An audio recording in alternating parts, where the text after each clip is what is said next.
Toy for all ages is the cracked pot. It's from India. A water bearer in India had two large pots, each hung on the end of a pole which he carried across his neck. One of the pots was perfectly made and never leaked. The other pot had a crack in it, and by the time the water bearer reached his master's house, it had leaked out water and was only half full. For a full 2 years, this went on daily, with the bearer delivering only 1.5 pots full of water to his master's house. Of course, the perfect pot was proud of his accomplishments and boasted about it. But the poor crackpot was ashamed of his own imperfections and miserable that he was only able to accomplish half of what his better partner had done. After 2 years of what it perceived to be its bitter failure, it spoke to the water bearer one day by the stream. "I am ashamed of myself, and I want to apologize to you." "Why?" said the water bearer. "What are you ashamed of?" The pot said, "I have been able for these past 2 years to deliver only half my load because this crack in my side causes water to leak out all the way back to your master's house. Because of my flaws, you have to do all the work and you don't get full value from your efforts." The water bearer felt sorry for the old crackpot, and in his compassion he said, "As we return to the master's house, I want you to notice the beautiful flowers along the path." Indeed, as he went up the hill, the old crackpot took notice of the sun warming the beautiful wild flowers on the side of the path, and this cheered it some. But at the end of the trail, it still felt bad because it had leaked out half its load. And once again, the pot apologized to the bearer for its failure. So the bearer said to the pot, "Did you notice that there were flowers only on your side of the path, but not on the other pot's side? That's because I have always known about your flaw, and I took advantage of it. I planted flower seeds on your side of the path, and every day while we walked back from the stream, you watered them. For 2 years, I have been able to pick these beautiful flowers to decorate my master's table. Without you being just the way you are, he would not have this beauty to grace this house. Each of us has our own unique flaws. We're all cracked pots. But if we will allow it, the Spirit of the universe will use our flowers, our gifts, our flaws to grace its table. In Spirit's great economy, nothing goes to waste. Don't be afraid of your flaws. Acknowledge them, and you too can be the cause of beauty. Know that in our weakness, we find our strength. I'm very glad and proud to be able to introduce our speaker today. Danny Rowe is an experienced educator, an advocate driven by a passion to make communities more inclusive for all peoples. He's constantly evaluating the barriers that prevent people from taking part in everyday opportunities and working with others to break them down. He moved to Galveston in 2009, welcome, to attend Texas A&M University at Galveston, where he earned his Bachelor of Arts in Maritime Studies, and then began working for the university, where he now serves as the Associate Director of Intercultural Learning and Engagement. He founded the local Transgender Support group after hearing the struggles transgender and gender non-conforming folks were having with accessing health care and other support systems in Galveston. He himself struggled to find these resources when he first came out as transgender over 10 years ago, and finds that by sharing knowledge with not only the transgender community, but the healthcare services, nonprofits, and religious and spiritual services, schools, and other allies in the community, we can all work together to make our spaces more welcoming.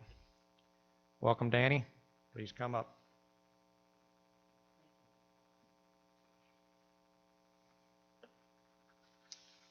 I've got a lot of notes, so I'm going to get set up here, but I just want to say thank y'all for bringing me in and giving me the space to talk.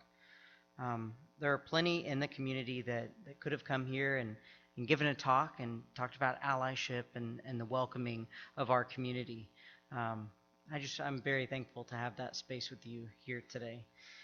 And hearing the words and the songs that have come so far, this is, it seems perfect. I myself have somebody that's benefited from Ada House. I love the song that was chosen. Thank you very much for singing it. There are some words that really resonated with me. I can't be right for someone else if I'm not right for me. That gave me goosebumps. It's giving me goosebumps now, just thinking of it. Maybe y'all have experienced something with one of your identities before that you've just felt like the weight of the world around you is crushing you, and that you are at this alone. In that time of being alone, you were able to grow. You were able to survive. And by that, you probably found community around you. I know that's something that I did. I'm so happy that y'all are here, that we're able to join in this together, that you're able to hear a bit about my journey, so that you can take this and make it part of your own. My name's Danny. I use he, him, they pronouns. I'm really excited to be here. This is my first time at UU. Today I'll talk a little bit about Trans Day of Visibility. I'll give you a little bit of information about other days of celebration, days that we join together in mourning, and days that we grow as a community. I wanted to talk a little bit about my own journey. I came out with a sexual orientation that was a little bit different than my peers in high school, so back in 2008. I wasn't able to find myself and my gender identity until I was in college here on the island. And I'm so thankful that my journey led me here to Galveston Island. Not only have I been able to make an impact, but this island has made an extreme impact on me. In 2011, I would come out to friends, and when I say friends, I had a goal for myself to come out to a person every day. That in itself was very difficult. I struggled with depression, anxiety, things that still plague me to this day. But I was able to learn and grow from that. And soon I was out to friends, to coworkers, to members in my community, and finally to family. Family was the hardest part because these were people who had been there, who had loved me all throughout my life, and I wasn't quite sure how to break something like this to them. Something that I myself am very proud of today, but was so nervous to come out. Maybe you have people in your own life who struggle with coming out and finding that community. As I talk about coming out is a fluid process. Sometimes it's opening many doors to the same people. Sometimes it's coming out and celebrating all at once. Transgender Day of Visibility, in my own ways, I wasn't able to celebrate that until 2015, where I came out very publicly on a Facebook post to anybody who I had not told in a one-on-one setting. This was through sharing a picture of me for the first time ever without wearing a shirt. This is something that for a long time I was terrified of. I had just had surgery to have a more masculine chest and to really verify who I was. It felt really freeing and opening to me, but sharing in that picture was terrifying. I shared it through my social media platform where all my family was, where my friends, where my community was, and I was terrified. Through this, that picture had been reported as breaking community guidelines because people did not see me for who I was, or at least not everybody saw me for who I was. I was out as a transgender man, but for some reason people did not see me that way. It was tough. I got sad, I got angry, I got mad, I went through a sense of denial and should I be who I am today, and maybe I should just go back in the closet, maybe I am not the person that I am, or the person that I thought I was. My closest community took it hard. I saw people shed tears for me, people get angry, upset, not knowing who is providing the hate that we were experiencing. At that moment, I could have gone back in the closet. I could have hid under a rock. I could have taken that shame and that hurt and stayed silent. Instead, I used Transgender Day of Visibility to become a lighthouse. Lighthouse for myself, for others in the community, of putting a voice to something that wasn't talked about enough. The identity around being trans. I felt like it was time to be visible. So as y'all know, we recently celebrated Transgender Day of Visibility. Every year this is celebrated on March 31st. It was founded by Rachel Crandall in 2009, and it's a time to celebrate the accomplishments of the transgender community, to say we are here, to be visible. Okay? This is a lighthouse representation for others who are struggling, for those who might not understand fully, to really just celebrate and be together as a community. Transgender Day of Remembrance is something else. This is celebrated in the fall each year. Remembrance is remembering those who have passed in the past year. Now, Bruce did a great job telling y'all who I was and a little bit about myself, my academics. I've been part of the Texas A&M community for so long, I say howdy to everybody around me. So those of you who got to meet me earlier, you probably got a handshake and a nice howdy. Another part of being an Aggie is a time of remembrance that we all have with muster, celebrating those who we have lost in the past year. I am often reminded as an Aggie family that each year in April we gather together, we call off a list of names, and we're able to mourn in one, and that brings us together as a community. For Transgender Day of Remembrance, it's much like the same. I often don't get to meet community members around me, because often the people that are coming together are people of the trans experience and trans community. And here on the island, we have some, but we don't often get to gather in large groups. There are great ways, or there are great communities in larger cities, in Houston and Dallas, Austin, San Antonio, different places around Texas that gather in large groups. And sometimes we as a community down on the island will travel up to those larger groups. But often we are somewhat of a hybrid celebration of visibility and remembrance. So just like y'all are gathered here today in person and online, we typically do things like that. With each of these days, I'm reminded of my trans siblings. Some are able to be themselves, be out, be free. I love that. Again, going back to that song, it's just amazing to celebrate together. Some people are not able to be themselves. Some people struggle their whole lives. Some people end their lives because of this. Y'all might have experienced losing a family member or a loved community member to the bouts of understanding who they are and maybe not being able to be out. That's why Transgender Day of Visibility is so important. It's important to lift up voices, to make sure that we ourselves are being every ally that we can be, every moment that we can be ourselves. There are laws currently all over the nation that are anti-trans. I think back to the youth that are currently going through these struggles, to the families out there that are trying to support them, to the caregivers, to the healthcare workers that aren't able to help to have people live their own lives. I find it hard to live out in the open knowing that there are so many people who are not able to do so.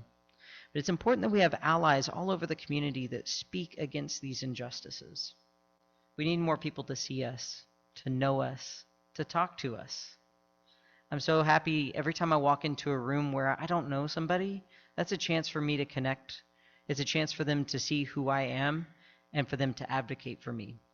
So there is a call of action at the end of my talk today that I'll get to, of ways that you yourself can work every day as an ally. There's some really great resources. Some of y'all might know UTMB is literally right around the corner here. They have their own clinic for transgender and LGBTQ folks, and it's constantly growing. As we support each other here, they are in constant need of support, right? They need to see that there are people who care and love and are willing to provide space for transgender folks to find health care. There used to be a youth group here, Gulf Pride for Youth, that I was proudly a board member of about 6 or 7 years ago. It was a really great space for youth to find space and community together. I assume that we've all lived through the pandemic together, so we know that there have been some struggles with gathering. It's something that we've had to change our our views and really shift in different ways. But in some ways, it's created a space for folks who couldn't come in person to really take part in our services and our resources. So the Trans Support Group of Galveston, we've been able to be online and now coming back into a hybrid space and hopefully back to a full in-service participation soon. We meet twice a month. One of them's open for community members to come in and learn and show support of our community, and one of those meetings are just for the community to grow and work together. As Bruce talked about a little bit earlier, the reason why this community is so important, the reason why we had to band together and even have a support group is because there's so many things that are not made for this community. So many spaces. I'll tell you, one of the spaces that I was most afraid of was a religious space, a space of healing. I myself have had some trauma around religion. And my family's very religious. I grew up, one part of my family was Baptist and one part of my family was Jewish. It was really easy for me to find the differences between the two. And in some ways, when I came out, I didn't find myself in either one of those spaces. That's why it's important for me to talk a little bit about why this is important. It's been so wonderful stepping in here and not only seeing the rainbows around the room, but the words that y'all speak, the songs that y'all listen to, the things that you preach and you talk about. This is a space of joy and love, and I'm so excited that this exists. I want to say thank y'all. Thank y'all for the space that you provide to the community. Thank y'all for being you so I can be me. There's a lot in Texas. If you're looking for resources, I'm going to be here at the end. We can talk about different things. There's things here on the island, things in Houston, things in Texas, things in the nation and internationally that you can find and get connected to find out more information about the trans community. And if people are listening online and you yourself are part of the community, they're here in Galveston or in Texas, get connected with me. Let's get connected together. I wanted to share briefly an anecdote from my own life in the past week. And I hope that y'all can join in laughter with me because this was quite a funny story. And I struggled with what to talk about today and what to cover today. I wanted to make sure that I covered resources because 20 minutes isn't enough to really talk about the whole trans experience, right? I wish I could sum up everything that I've been through in my whole life, but that would be a trauma dump. We aren't going to go there. But I struggled with what I was going to say. And I guess it was this morning at 4 a.m., I woke up like I do often with my anxiety, and I said, this is what I'm going to talk about. So I want to share this story with you. It's been a while since I've been to any kind of church service or even thought about my own religious identity. So my understanding of language in and around religion is a little off right now, okay? I was explaining to multiple groups of friends over the past week about this exciting experience that I was called to do, to come up here and speak at the local Unitarian church. Y'all. I'm so happy that y'all are laughing with me right now. Because I said this multiple times in multiple spaces. It wasn't until I got around people who were willing to correct me. My friends that really cared about me that said, I think you mean the UU church, right? Not utilitarian. Although I'm sure that y'all have plenty of wonderful tools at your disposal.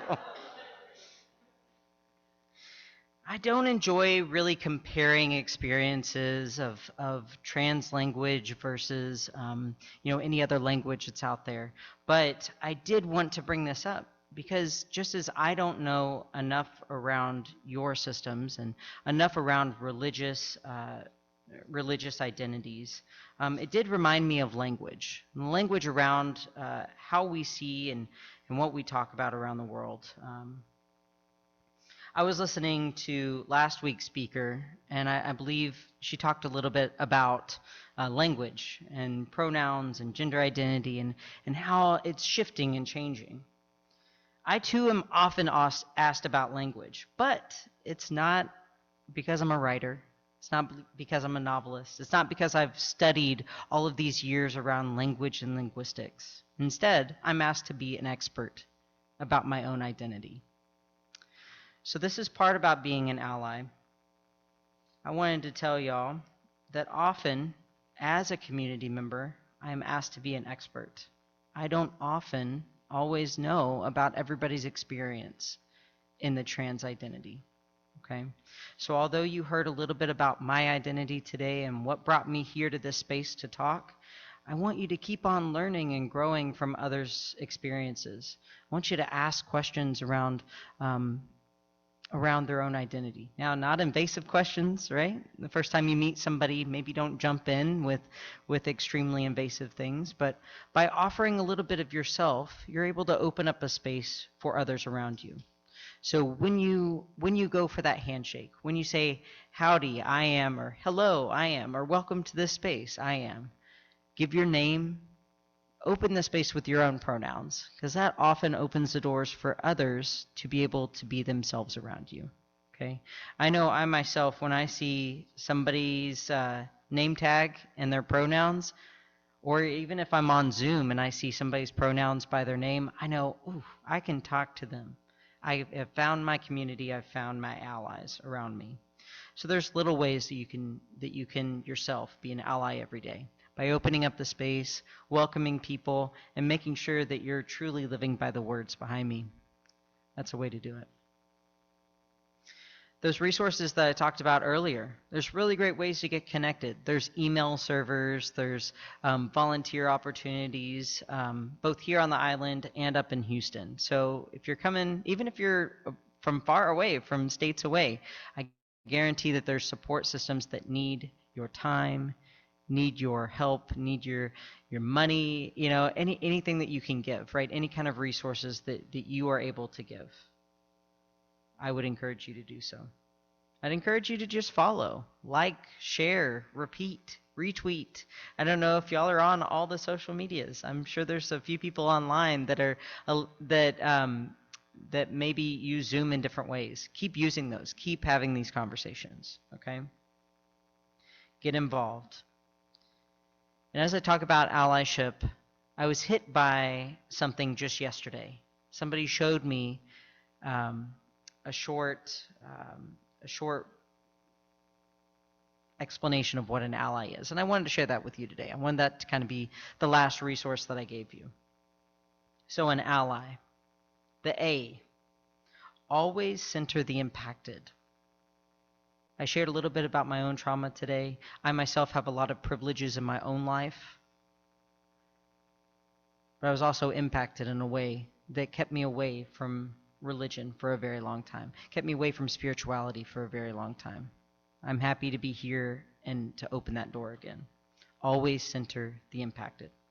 L, listen and learn from those experiencing the oppression around you. Thank you for hearing my story today. The other L, leverage your own privilege. We have a lot of privilege, right? There was a quote that I had that I wanted to share. If you're neutral in situations of injustice, you've chosen the side of the oppressor. That in itself is something to sit with, all right? It's something that we often have privilege in our own lives. That instead, I think y'all do this all the time. Y'all talk about how to break down the barriers around you. I love that. Leverage your own privilege, because this last one, the why, yield the floor. Y'all have done that for me today, okay? Yield the floor for others to share in their experiences, to be here in this space. Pull up that seat at the table for friends. Thank y'all very much.